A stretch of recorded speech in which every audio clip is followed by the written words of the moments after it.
Isang magandang araw sa inyong lahat. Welcome dito sa aking channel at Ronski TV. Ako po inyong Kuya Rons at muli ko na naman pong ihahatid sa inyo ang ika-4 na kabanata ng ating kwento na pinamagatang Sa Mga Bisig ni Lando. Paalala, ang kwentong ito ay hindi angkop sa mga taong hindi bukas ang isipan, lalong-lalo na sa mga taong feeling conservative. Ang channel na ito ay for adults mindset only. Muling nagbabalik ang ika-4 na kabanata ng ating kwento na pinamagatang Sa Mga Bisig ni Lando.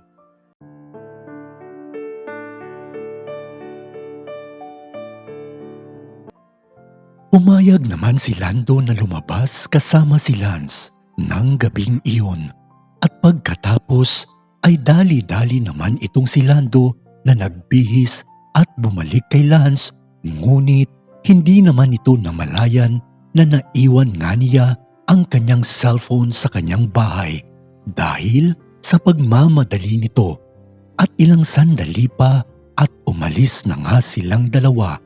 Subalit dahil naiwan nga ni Lando ang kanyang cellphone ng mga oras na yon, ay panay naman ang pag-message at pagtawag ni Harold sa kanyang cellphone. Ngunit hindi nga ito sumasagot. Halos 30 minuto nga silang bumiyahe papunta sa isang mamahaling restaurant at pagdating nila doon ay bumaba na nga silang dalawa sa kotse ni Lance at diretsong pumasok sa loob. Subalit, medyo naiilang pa rin itong si Lando dahil hindi nga ito sanay na pumasok sa mga mamahaling restaurant. Kaya sinabi nito kay Lance, Sir, bakit po pala dito tayo pumunta pwede naman sa mga simple at murang restaurant na lang tayo kumain. Lando, I know hindi ka sanay dito. Mas lalo namang hindi ako nasanay sa mga mumurahin lamang. I mean, there's nothing wrong sa mura dahil alam ko na nabuhay ka doon, but at least you experience this kind of things. Also, kasama mo naman ako at kasama kita. Kaya just sit down and relax, okay? Ako bahala.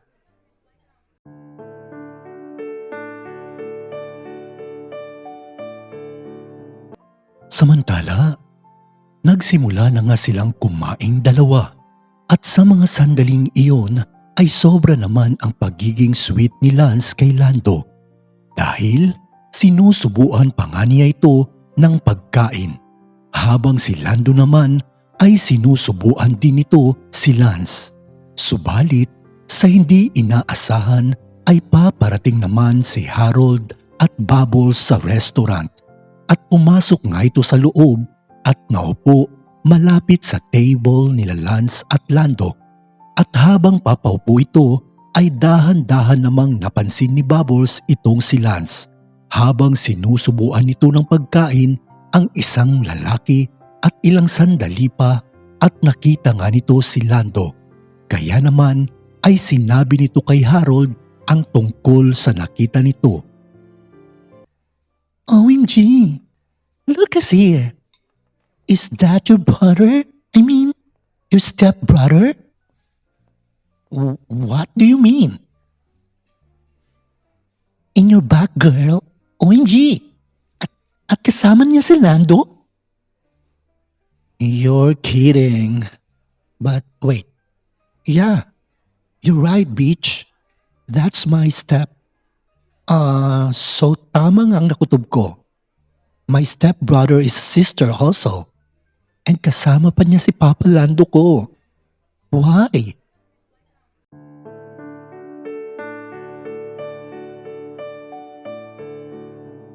Nang mga sandaling iyon, habang masayang kumakain si Lance at si Lando, ay di naman maiwasan ni Harold na tingnan silang dalawa.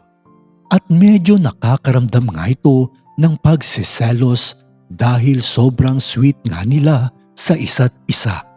Hanggang sa hindi na nga ito nakapagpigil si Harold at bigla na lamang itong lumapit sa kanilang dalawa. Sabay sabing, ang sweet naman. Oh, hi brother and hello Lando. Wait, magkakilala kayo ni Lando? Tsaka, bakit ka andito, Harold? Please, ayoko ng gulo, okay? Sir, nagkakilala lang po kami sa kumpanya tsaka magkapatid po pala kayo? Magandang gabi po, Sir Harold. Hindi naman inaasahan ni Lance na makita si Harold sa mga oras na yon. At mas nagulat naman si Lando dahil nalaman nga nito na si Harold pala ang tinutukoy ni Lance na kanyang stepbrother. At ilang sandali pa at hinayaan na muna ni Lando na makapag-usap si Lance at si Harold hanggang sa nag-usap nga silang dalawa at sabay sabing, Harold, kumusta ka na? Let me explain, okay? Yes, I'm gay and gusto ko si Lando and I hope about sa nakita mo, sana huwag mo na lang sabihin sa magulang natin, okay? Hayaan mo na lamang ako na makapagsabi sa kanila kapag kaya ko na. Well, come on. Well, sabi ko na nga ba eh. Noon pa man, alam ko na ang tunay mong pagkatao, Lance.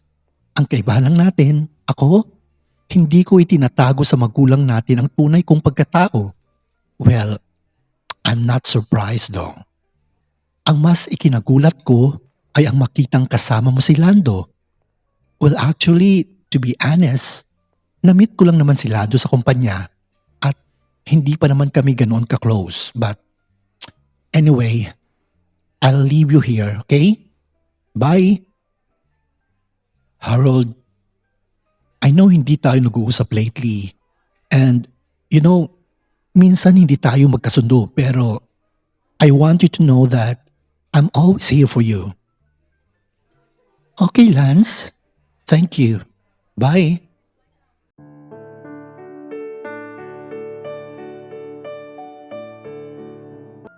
Pagkatapos mag-usap ni Lance at Harold, ay bumalik na si Harold sa inuupuan nito kasama si Bubbles.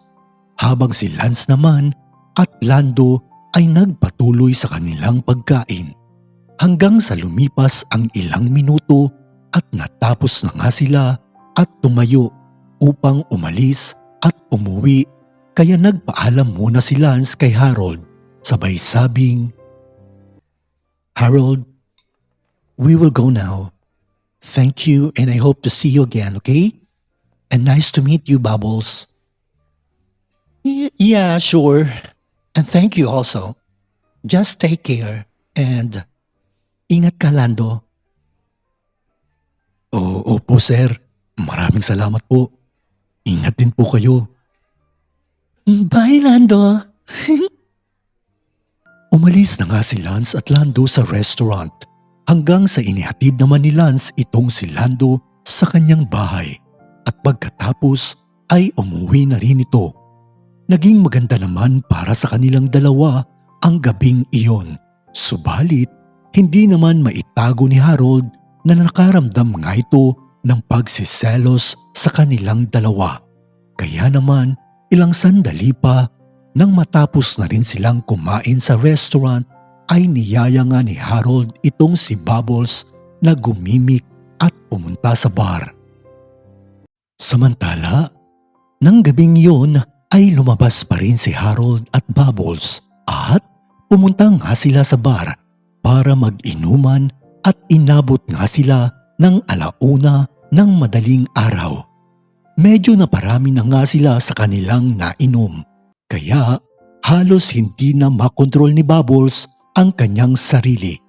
Kaya naman nakapagdesisyon si Harold na umuwi at ihatid na lamang si Bubbles sa bahay nito. Naihatid na nga ni Harold itong si Bubbles sa kanyang bahay at pagkatapos ay umalis na ito. Subalit Habang nagmamaneho si Harold ay bigla nga itong napaisip ulit kay Lando.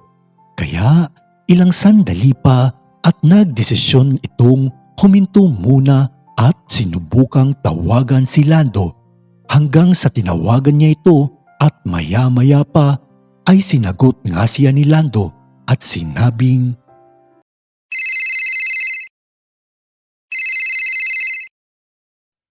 "Hello sir, bakit po kayo napatawag at madaling araw na po ah? Tsaka nasa labas pa rin po ba kayo? Mag-aalas dos na po ng madaling araw sir." "Oo kasi naboboard kasi kami kanina ni Bubbles eh, kaya eto, lumabas kami. Ikaw ba, bakit gising ka pa? At ano bang ginagawa mo ngayon Lando?" "Ah, medyo nahihirapan din po akong makatulog sir. Ewan ko po ba kung bakit pero eto, nakahiga lang po ako ngayon."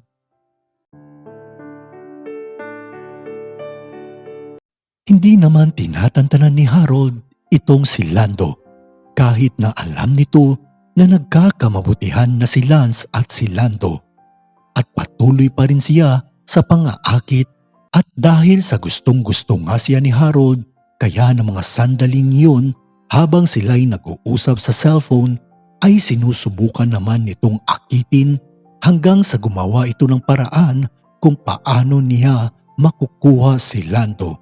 Kaya sinabi nitong, Lando, medyo nahihilo na ako eh at hindi ako makatayo. Baka pwedeng puntahan at tulungan mo ako dito, please?" Sir, ayos lang po ba kayo tsaka wala ba kayong kasama dyan? Pero sige po, bali, nasaan po ba kayo ngayon?" "Okay Lando, please, bilisan mo ha. Hihintayin kita." Nabuhayan naman ng loob itong si Harold nang marinig nitong pupuntahan nga siya ni Lando. Kaya sinabi nga nito kung nasaan siya sa mga oras na yon. Habang si Lando naman ay dali-daling pinuntahan itong si Harold. Lumipas ang ilang minuto at nakarating na nga ito sa lugar kung nasaan si Harold at doon ay nadatnan nga nito na nasa loob ng kanyang kotse at nagpapahinga kaya pumasok ito sa loob at sinabi nito kay Harold, "Sir, eto na po ako, pasensya na po kayo, medyo natagalan ako eh. Ayos na po ba kayo? Kamusta na pong pakiramdam ninyo?" "Lando, salamat at dumating ka. Medyo ayos na naman na ako eh. Pwede bang dumito ka muna? Samahan mo muna ako, okay? Maya-maya na muna tayo malis. Dito na muna tayo sa loob ng kotse ko." "Pero sir, sige po, okay lang po." Hindi naman tumanggi itong si Lando at pumayag naman itong samahan muna si Harold sa loob ng kanyang kotse. Subalit, meron namang binabalak si Harold sa kanya at habang nasa loob nga sila ng sasakyan ay pinainom na muna nito ng beer si Lando. Ngunit ang hindi alam ni Lando ay may inilagay si Harold sa ininom nito kaya ilang sandali pa at nakakaramdam na nga ito ng pag-iinit sa katawan at medyo nahihilo ito sa mga oras na yon. At dito nga'y muling nagtatapos ang ika-4 na kabanata ng ating kwento na pinamagatang Sa Mga Bisig ni Lando. Abangan niyo po muli ang huling kabanata ng ating kwento. Nagpapasalamat po ako sa inyong pagsubaybay at sa lahat ng aking mga subscribers. Muli, huwag niyo pong kalimutang mag-like, mag-subscribe at mag-share. Ako po inyong Kuya Rons at maraming salamat po.